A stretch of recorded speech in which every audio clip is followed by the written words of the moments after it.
allow me to welcome Professor Elizabeth F. Barkley. Professor Barkley will share with us on the theme Striving for Excellence, Engagement, and today's university students. I invite you to give her your full attention. Without any further ado, ladies and gentlemen, please join me in giving a warm welcome to Professor Elizabeth, and I invite her to the podium. I've never, ever had an introduction like that. You did a lot of research on that. You knew things that I didn't know.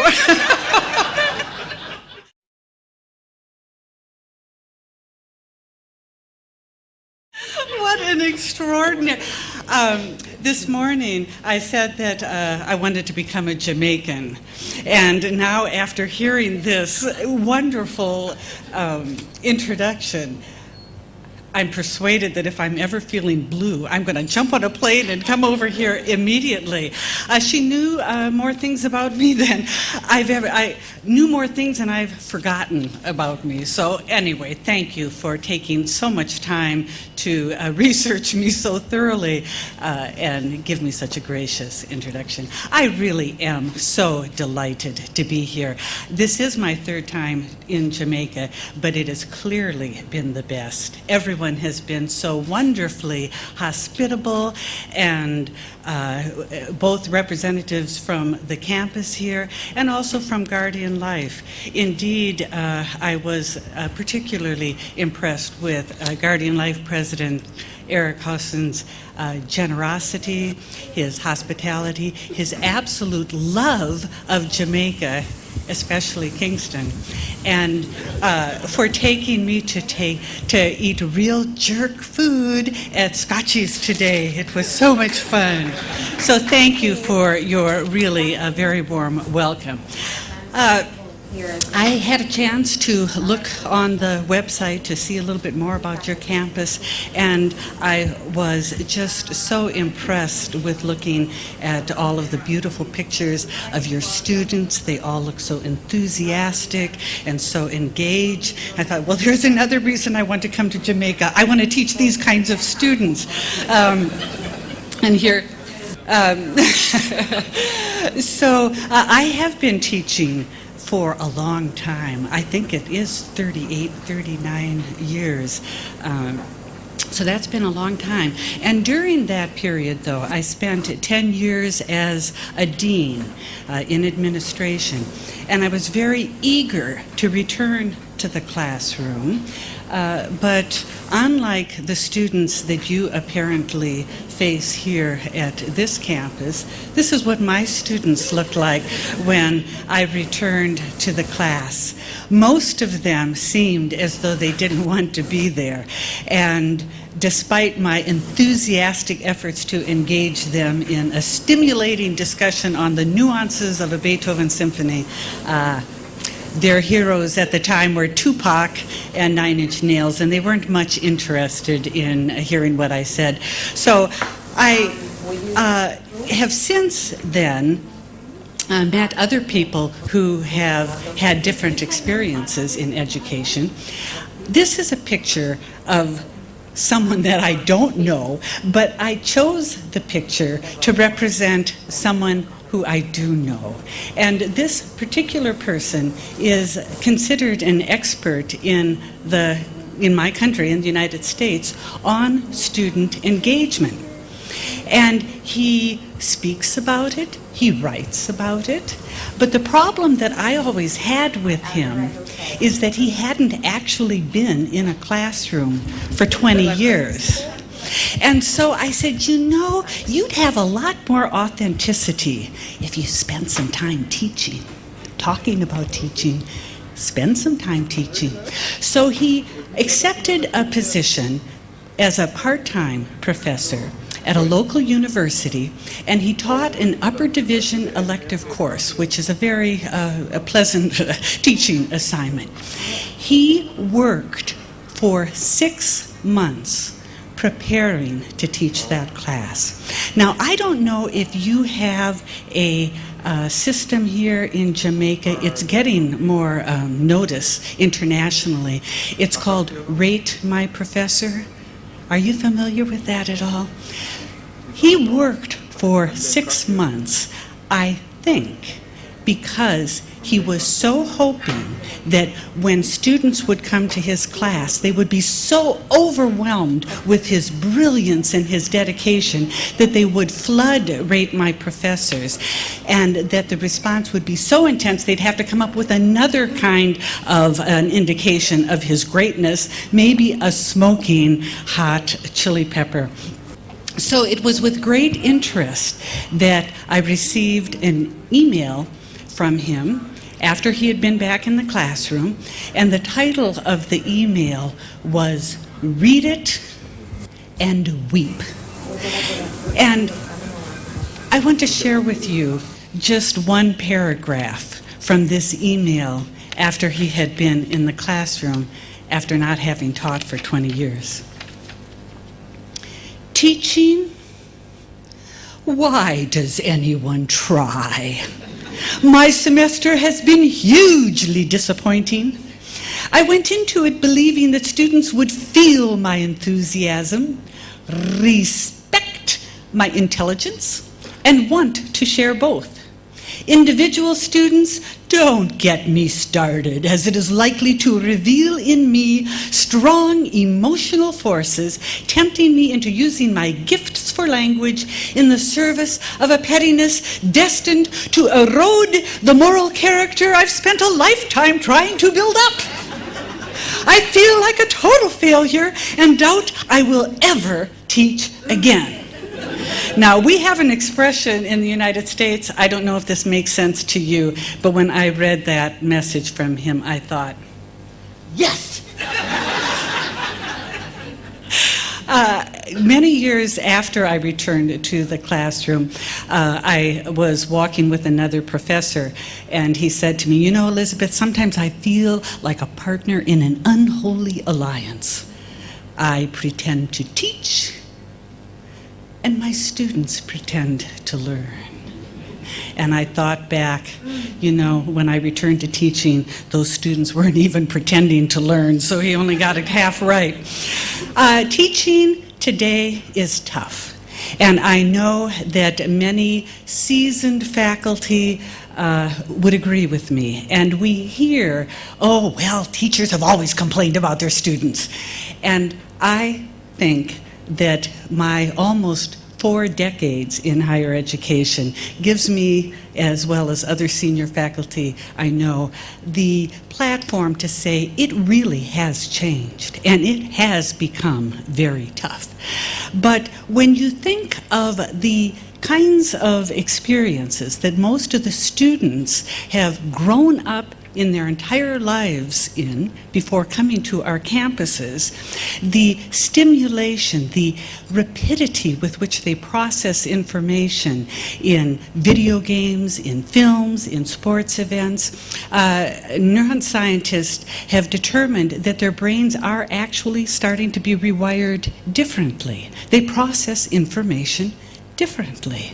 And so when they come to many of our classrooms, they're bored. Indeed, one student commented that he was so bored, he was sure all the blood had left his brain, and he was afraid he would faint in the aisle. Unfortunately, that look of being bored and uninterested is similar to a look of being lost and overwhelmed. But it is a look of disengagement. We want our students to be engaged, and these are pictures from your website showing how you want students to be engaged. But what exactly is student engagement? So based on the premise, if you don't know where you're going, how will you know when you get there? or perhaps even worse, you may find yourself in some place that you hadn't wanted to be. What exactly is student engagement? Because we hear the word all the time, but I did some research on the use of the word, and the acceptance of a common definition is not there. So when I wrote the earlier book on student engagement, I came up with a model that engagement is the synergistic interaction between motivation, the affective part, and active learning, the cognitive part. And the two of those interact in a way that builds a kind of synergy that is greater than their independent contributions. So if we look at the two components independently, it should be able to give us some insights into how we can increase the engagement of our students. So Jerry Brophy, who is at the University of Michigan, defined motivation in the classroom as the level of enthusiasm and the degree to which students invest energy and attention, effort in their learning. And I think we would say, yeah, that makes sense. Some of the first studies of motivation arose out of behaviorism, which is essentially that if you reward a behavior, you will get more of it. There's more subtle distinctions in other aspects of behaviorism, but Daniel Pink said in kind of reviewing the behaviorist model, he says, rewarding a behavior will get you more of it, punishing a behavior will get you less. And our educational systems are often constructed on this kind of behaviorist model, where we try and reward good students for doing the right things and punish bad students for doing the wrong things.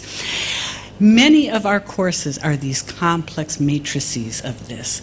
The problem is that students' focus on learning gets lost, and instead they want the carrots and rewards, and they want to avoid the sticks and the punishments. So the focus becomes on that rather than on the learning. Other models of behavior or of motivation that you may be aware of are those that come out of the needs models, and those make a lot of sense for us. That if you don't have the basic needs met, it's very hard to be on the upper levels of engagement. It's hard to think, for example, if you missed having your meal or didn't get a good night's sleep. Contemporary theorists have summarized the research on motivation and said that it is the product of expectancy and value, or the product of value and expectancy. The product rather than the sum, because you need both.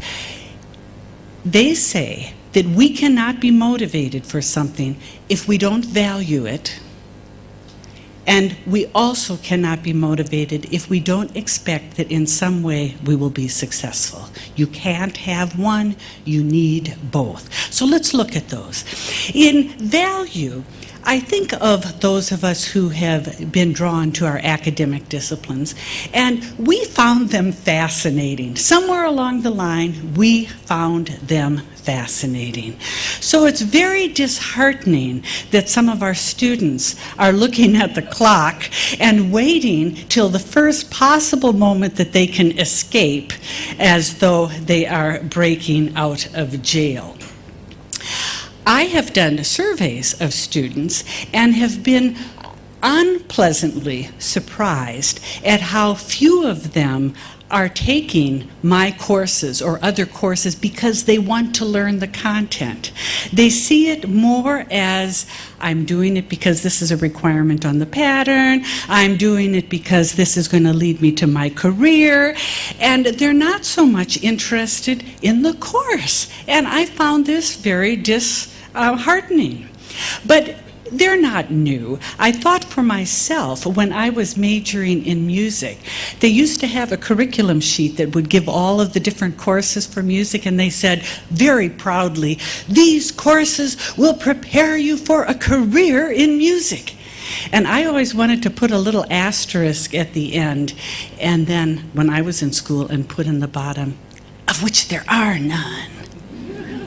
Or, these courses will prepare you for a career in music, in the 19th century because everything you're teaching is so out of date. So it's not new that they're not valuing something that we're trying to teach entirely. But I've thought of how one has to demonstrate to students the value of what they're learning. And one day I had my own aha moment, we call it. I was teaching about this gentleman, Johannes Brahms, and I don't know what he looks like to you, but one day I looked at him and I thought, you know, to my students, he looks like a fat, old, dead white man. And it's not that they have anything particularly against fat old white men. One of their favorite cultural icons fits that description. But they could relate to Brahms about as much as they related to Santa Claus. So I had this idea, what if I could find, and I did, a picture of Brahms when he was quite young, and talk about the struggles that he had at that same college age time equivalent to my students. How he felt so overwhelmed by the shadow of Beethoven. How could anyone do anything in music? Beethoven had already figured it out. And I talk about how he learned to play, or really polished his piano skills by playing in a brothel. How he was in love with his best friend's wife, how his best friend tried to commit suicide and had syphilis. So, I mean, all of these sordid details, but at least it makes Brahms seem like a human being, and I thought then it may make my students more interested in hearing what he had talked or what he did. One day, though, I started thinking, and I thought, you know, I thought students maybe were only not interested in my course, but I started wondering, are they really so interested in college? And I thought, why did I go to college? Why did many of you go to college? I thought, to become educated, because being an educated person was a real value when I was young and growing up. But in today's world, there are incredibly free and increasingly free sources of education. In fact, in the film Good Will Hunting, the hero who doesn't go to school says, you spent $35,000 on a college education that you could have gotten for $10 worth of library late fees just by going to the library. Why to go to college? Well, I thought when I was younger, to get a good career. But we know now that college education does not ensure a good career. And indeed, many college graduates, there was the most recent statistic in the United States was that over 50% of college graduates who are 25 years or younger are either unemployed or underemployed. Why go to college? To become financially secure.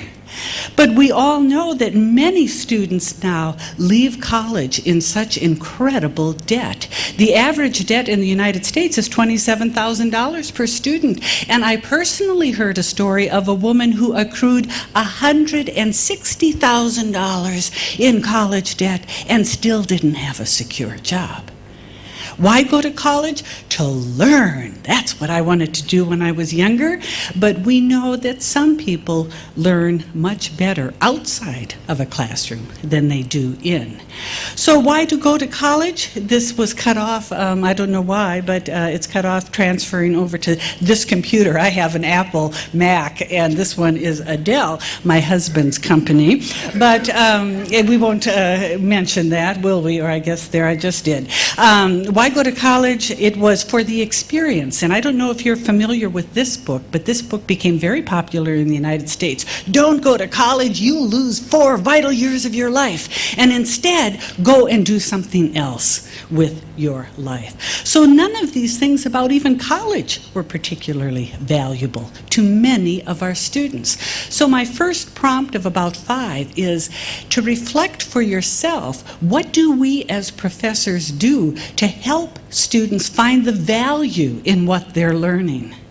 because many of the times they don't see that. I want to share with you something that was in the materials for our recipient of the award, Dr. Karen Cumberbatch, and one of the judges observed, she links her teaching to students' futures and creates employment opportunities for her students. So if contemporary theory suggests that motivation is the product of value times expectancy, let's also look at expectancy. So expectancy is rated between low and high. It is basically the belief that you can succeed. So you can't be motivated to do something if you don't believe that with some reasonable effort you will succeed at it. Henry Ford had this eloquent statement, which I think captures it very nicely. Whether you think you can or you think you can't, you're right. So expectancy is complex, but it is based on an individual's past experience, their self-confidence, and then the third thing on the bottom is the perceived difficulty of a particular task. And Martin Covington at the University of California at Berkeley found students had 4 basic models of expectancy. There were the success-oriented students, and these are students who have throughout their entire academic career been successful in school, and they come to their college classes predisposed towards expecting to be successful. They often are the ones who are more focused on learning than on grades. There are overstrivers, and these students maybe weren't always successful in school. Maybe they were playing when they should have been doing their studying. Maybe they have learning disabilities. Maybe they have difficult teachers. But for whatever reasons, they haven't always been successful. So now they're going to make sure they're successful. And these are the kinds of students who often pressure us to move their grade up a little bit better. A failure avoider also has had some difficult times in their past, but they compensate by wanting to succeed, but only succeeding by avoiding failure. So tell me precisely what it is that I need to do. Don't want to take risks. Give me exactly what I need to do. And then I don't know if you have many failure accepting students. In my college we do, as we're trying to target certain groups to help them go up through the educational system. Many of them come into the institution with such histories of having struggled in school that their expectancy is very low and they are extremely difficult to motivate. So it's sometimes interesting to reflect on how you or how we were as a student. I know I am a classic overstriver.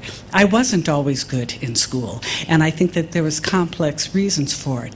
But once I decided to take school seriously, I was like your worst nightmare, you know, like super student on steroids. However you were, it's important to recognize that maybe not everyone else was.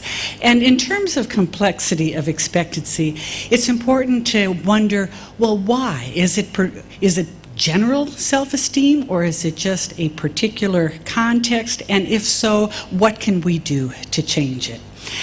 I noticed for years, before I knew anything about expectancy, that I would send out a message to all of my students before the academic term began.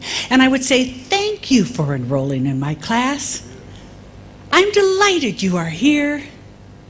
Over the years, thousands of students have been successful, and I have every reason to believe that you will be successful too. I just did that because I thought I was being nice.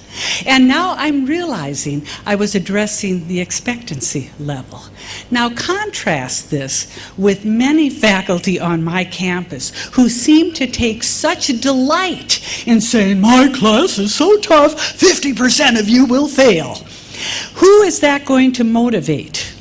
Maybe the success-oriented students, but in the other types of students, it's going to increase so much anxiety that it's going to interrupt their ability to concentrate and learn.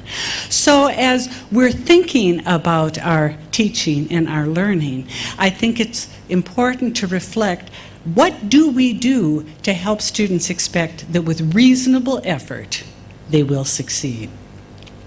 And again, our honoree for tonight.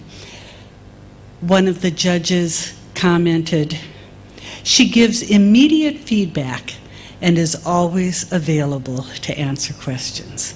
How important is that for us to be able to expect that we can succeed if we know that someone is there responding and guiding us along the way?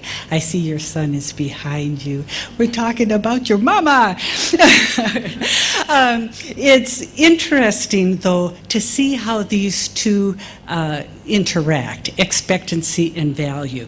So if these are the projected or the predicted behavioral responses. If someone doesn't expect to succeed and also doesn't value the task, then the response is resistance, rejection, resentment, anger at being coerced into a totally pointless activity.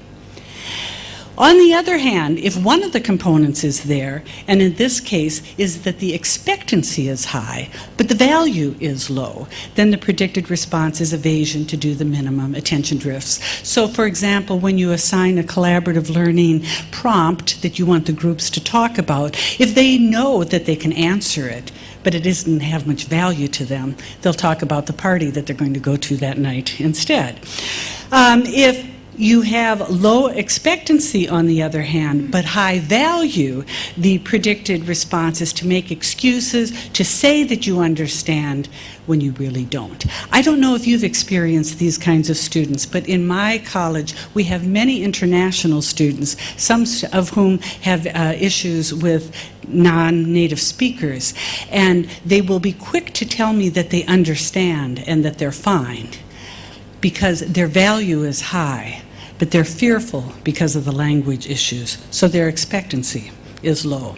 So what we want is to promote both expectancy and value in our classes, and if we do that, then we are more apt to increase their motivation.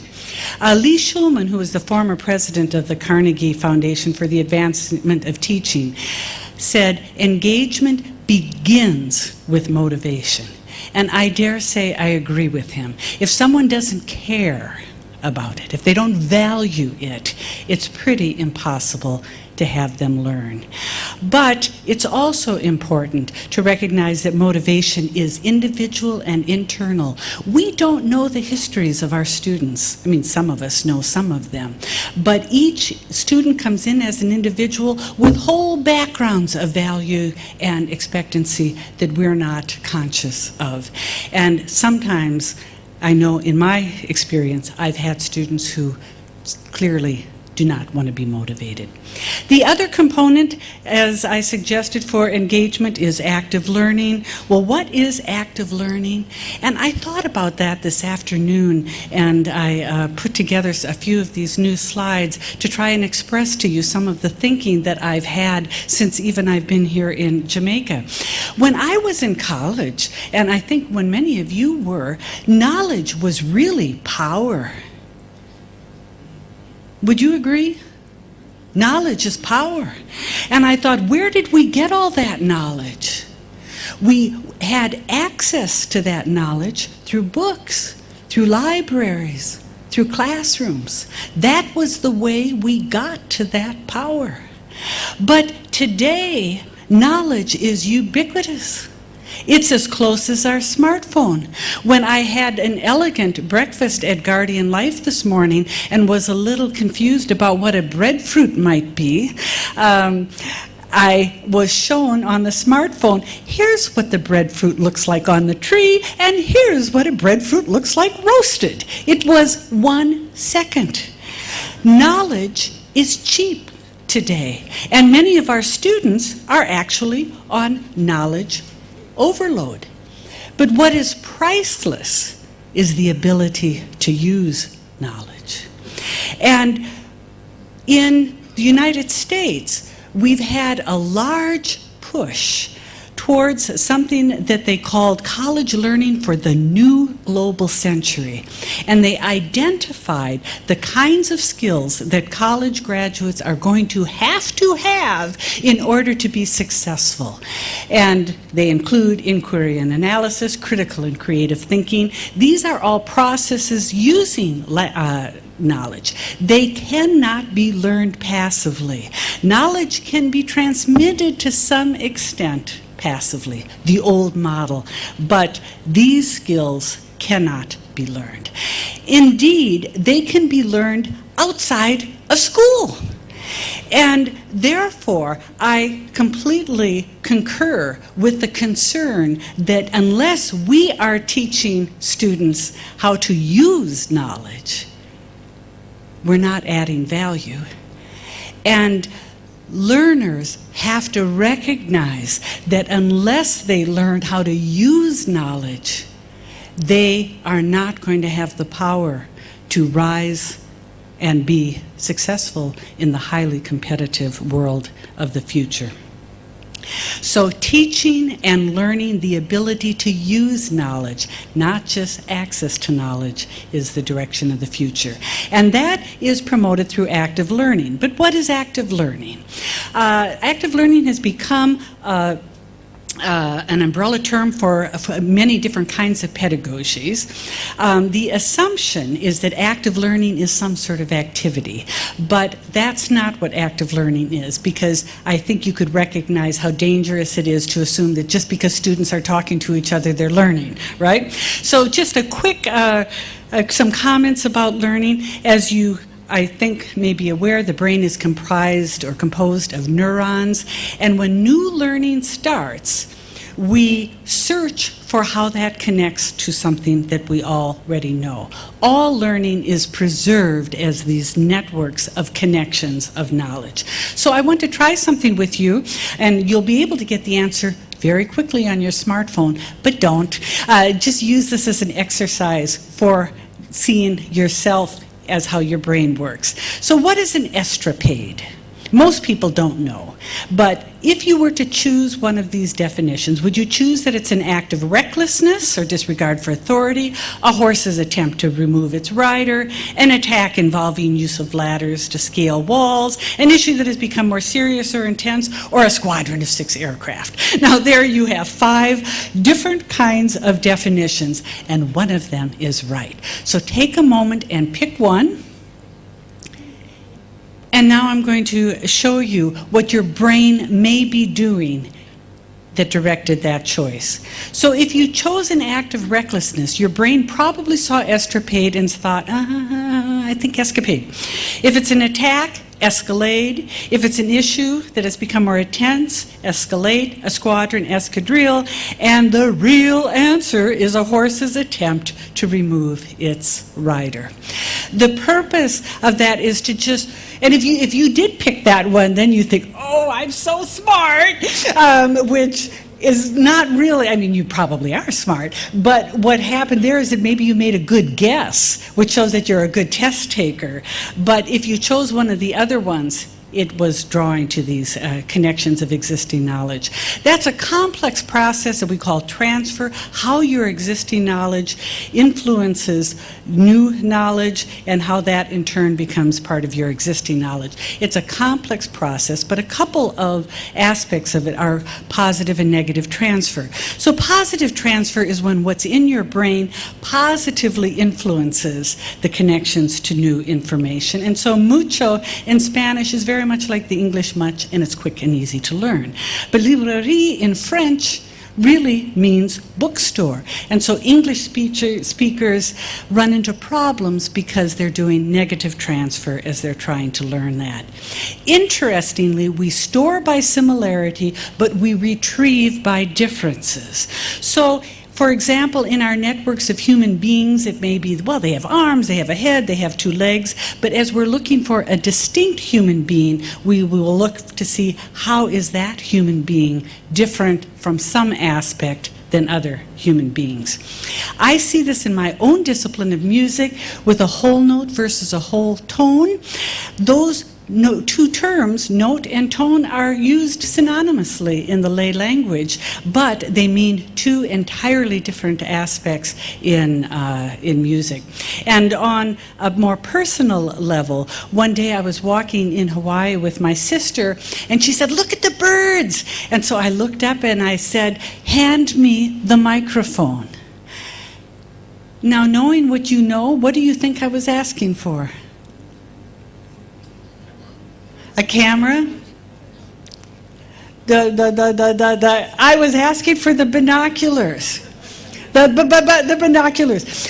Now, if you look at those two, both of them augment, but one augments vision and one augments sound. So I was retrieving from a process where they were similar, but I got the wrong one.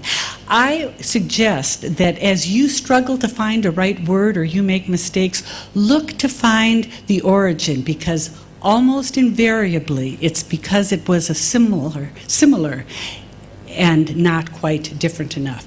So as we're helping our students learn, especially concepts that are similar, it's very important to help them articulate how they are different in the retrieval process. I call that the right drawer, the wrong file syndrome.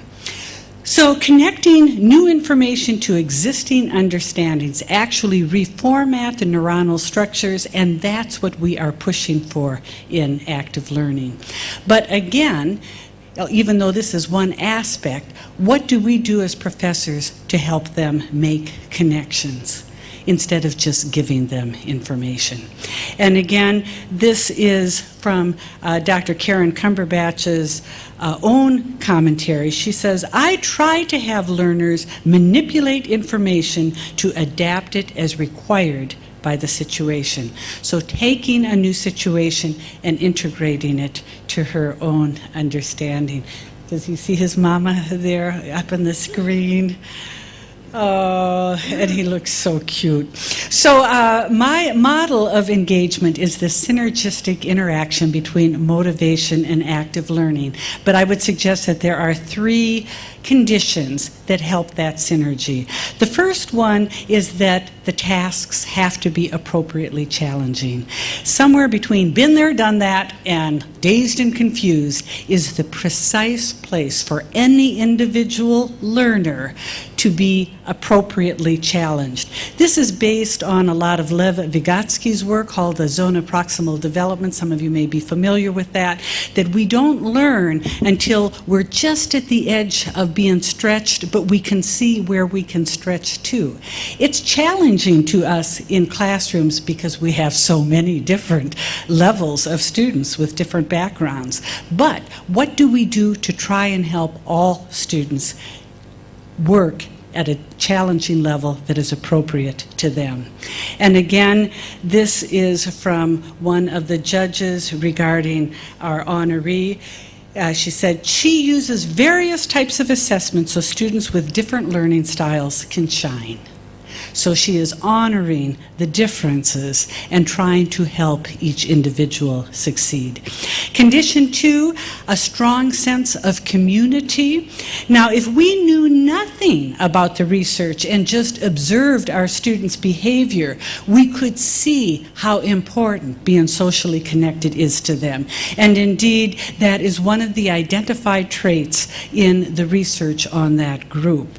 But I wanted to share with you this that I had seen on cell phones. Honk if you love Jesus, and text while driving if you want to meet him.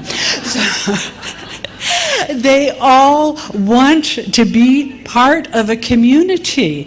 But the reality, when I looked on your website and I pulled these pictures, if I were a new student and I was looking to decide what institution I wanted to go to, I'd look at your institution and I'd say, "Oh, look at all this wonderful community. I want to be part of that community." Now, I don't know about your campus, but the reality on many campuses is that when students actually sit in the classroom, we say, like we're saying to you today, you sit and you be quiet and you listen to this person up in the front and you don't talk to each other. So they don't find the community in the classrooms themselves. So how do we help each and every student feel like they're a valued member of a community?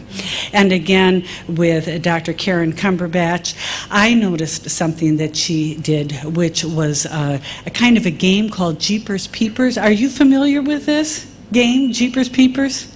I never heard of it, but I take that it's a way for students to interact with each other based on some very clever things that you do, but it must build a real strong sense of community. Finally, to learn holistically. And what does holistically mean? Only in that most of us as college faculty are very comfortable in the cognitive realm. That's what has been valued throughout our history.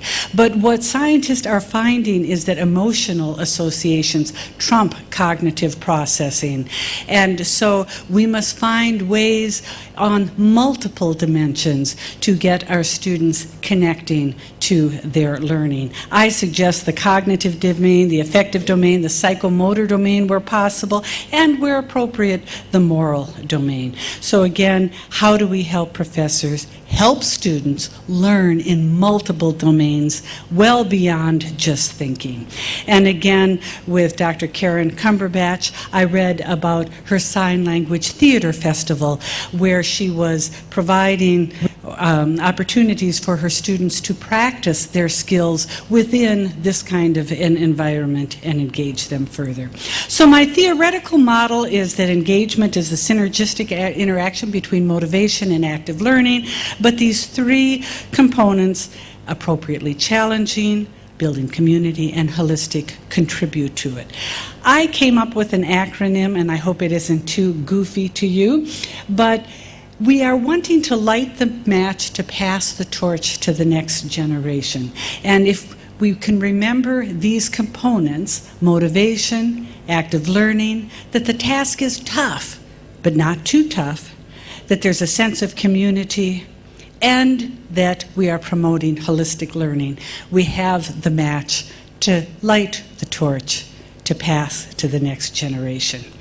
I want to share with you just a few quotes. This one is we have a term that we use a lot called snarky. Have you heard that word snarky here yet in Jamaica? Well, it may be coming, and you've heard it from me first. It's just kind of like it's But education in America seems to be the only commodity of which the customer tries to get as little as he can for his money. I like this quote: education is going forward from cocksure ignorance to thoughtful uncertainty. Then this is one of my favorite, actually, by the Irish poet William Butler Yeats. Education is not filling a bucket, but lighting a fire. And I thought he so eloquently captures my belief that you need the active learning with the motivation. But he said it so eloquently. One day, though, I was depressed, and I was in the Stanford Library, and I looked up, and there was this plaque from Horace Mann.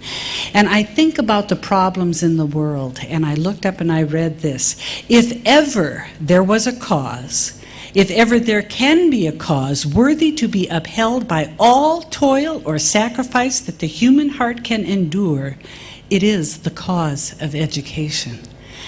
And I felt reaffirmed, and I commend you for your commitment to education. One of the faculty members on my own campus once said to me, "Teaching is a life of service, and as everyone knows, a life of service is well lived."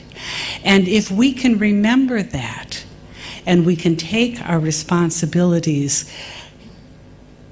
with care, with passion, with reverence, with recognition, what a blessed opportunity that is for us, we may engender in at least some of our students the kind of experience that would inspire them to say what they said about Dr. Karen Cumberbatch.